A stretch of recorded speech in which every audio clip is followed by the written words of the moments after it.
ವಿದ್ಯಾರ್ಥಿಗಳು ಮಾತ್ರ ಅಲ್ಲ, ವಿದ್ಯಾರ್ಥಿಗಳ ಜೊತೆಗೆ ಅವರೊಟ್ಟಿಗೆ ಲೆಕ್ಚರರ್ಸ್ ಕೂಡ ಬಂದಿದ್ದಾರೆ. ಬನ್ನಿ ಅವರನ್ನು ಕೂಡ ಮಾತಾಡ್ಸೋಣ.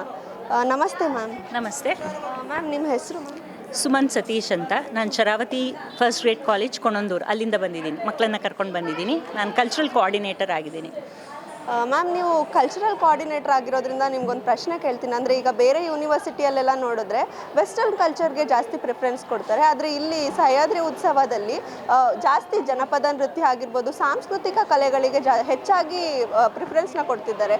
ಇದ್ರ ಬಗ್ಗೆ ನೀವು ಮಾತಾಡೋದಾದರೆ ಏನು ಹೇಳ್ತೀರಾ? ಓಕೆ, ಹೌದು, ನೀವು ಕೇಳ್ತಾ ಇರೋದು ಅದು ಖಂಡಿತ 100% ಹೌದು.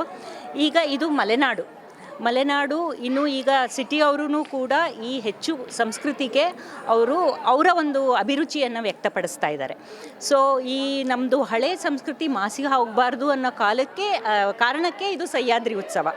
ಅದಕ್ಕೋಸ್ಕರನೇ ಅವ್ರು ಯಾವುದೇ ಥರ ಒಂದು ಇನ್ಸ್ಟ್ರೂಮೆಂಟ್ಸನ್ನು ಇಟ್ಕೊಳ್ಳದೆ ಅವರಾಗೆ ಒಂದು ಹಾಡು ಹೇಳಿ ಓಕೆ ಆ ಒಂದು ಜನಪದ ಆಗಲಿ ಬೇರೆ ಯಾವುದೇ ಕಲೆ ಆಗಲಿ ಅದನ್ನು ಇನ್ನೂ ಉಳಿಸ್ಬೇಕು ಅನ್ನೋ ಒಂದು ನಿಟ್ಟಿನಲ್ಲಿ ಈ ಥರದ ಒಂದು ಉತ್ಸವವನ್ನು ಈ ಒಂದು ಯೂನಿವರ್ಸಿಟಿಯಲ್ಲಿ ನಡೆಸಬೇಕು ಅಂತ ಅವರು ಸುಮಾರು ವರ್ಷಾನುಗಟ್ಲೆಯಿಂದ ಅವರು ನಡೆಸ್ಕೊಳ್ತಾ ಬಂದಿದ್ದಾರೆ ಮೇಡಮ್. ಮ್ಯಾಮ್, ಈ ಉತ್ಸವದಿಂದ ಮಕ್ಕಳಿಗೆ ಆಗೋ ಅನುಕೂಲಗಳ ಬಗ್ಗೆ, ಅಂದರೆ ಈ ಸಾಂಸ್ಕೃತಿಕ ಕಲೆಗಳನ್ನ ಪ್ರದರ್ಶನ ಮಾಡೋದ್ರಿಂದ ಮಕ್ಕಳಿಗೆ ಏನೇನೆಲ್ಲ ಅನುಕೂಲ ಆಗುತ್ತೆ? ಓಕೆ, ಸೊ ಮಕ್ಕಳು ಅಂತ ಹೇಳಿದ್ರೆ ಅವರಲ್ಲಿ ಇನ್ಬಿಲ್ಟ್ ಟ್ಯಾಲೆಂಟ್ ಅನ್ನೋದಿರುತ್ತೆ.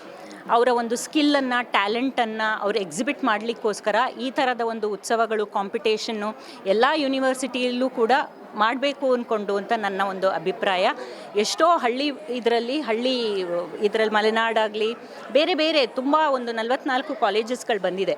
ಸೊ ಪ್ರತಿ ಒಂದು ಡ್ಯಾನ್ಸನ್ನು ಒಂದು ಫೋಕ್ ಲಾಯರನ್ನು ನಾವು ನೋಡಬೇಕಾದ್ರೆ ಇಷ್ಟೊಂದು ಒಂದು ಟ್ಯಾಲೆಂಟ್ ಮಕ್ಕಳಲ್ಲಿ ಇದೆಯಲ್ಲ. ಈಗ ನೆನ್ನೆ ಒಂದು ಕಲ್ಚರಲ್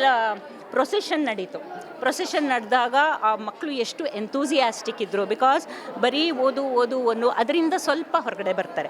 ಸೊ ಬರೀ ಓದಿದ್ರಿಂದ ಸ್ಟ್ರೆಸ್ ಇರುತ್ತೆ ಅವರಿಗೆ. ಸೊ ಈ ಥರದ ಒಂದು ಕಾಂಪಿಟೇಷನ್ಸ್ ಆಗಲಿ ಕಾರ್ಯಕ್ರಮಗಳೆಲ್ಲ ನಡೆಸೋದ್ರಿಂದ ಅವರಲ್ಲಿ ಇನ್ನೂ ಎಲ್ಲ ಇದರಲ್ಲೂ ಕೂಡ ಅವರು ತಮ್ಮ ಟ್ಯಾಲೆಂಟನ್ನು ಎಕ್ಸಿಬಿಟ್ ಮಾಡಬೇಕಾಗತ್ತೆ.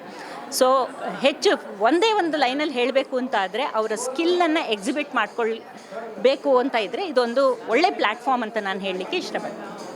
ತುಂಬ ಚೆನ್ನಾಗಿ ಹೇಳಿದ್ರಿ ma'am. Thank you very much. ನೋಡಿದ್ರಲ್ಲ ವೀಕ್ಷಕರೇ, ಈಗ ನಮ್ಮೊಟ್ಟಿಗಿನ ಪ್ರೊಫೆಸರ್ ಎಷ್ಟು ಚೆನ್ನಾಗಿ ಉತ್ಸವದ ಉಪಯೋಗನ ಹೆಂಗೆ ವಿದ್ಯಾರ್ಥಿಗಳು ಬಳಸ್ಕೋಬೇಕು ಅಂತ ಹೇಳಿ ಮಾತಾಡಿದ್ದಾರೆ. ಇನ್ನಷ್ಟು ವಿಶೇಷ ಸುದ್ದಿಗಾಗಿ ನೋಡ್ತಾ ಇರಿ ಸಹ್ಯಾದ್ರಿ ಟಿವಿ.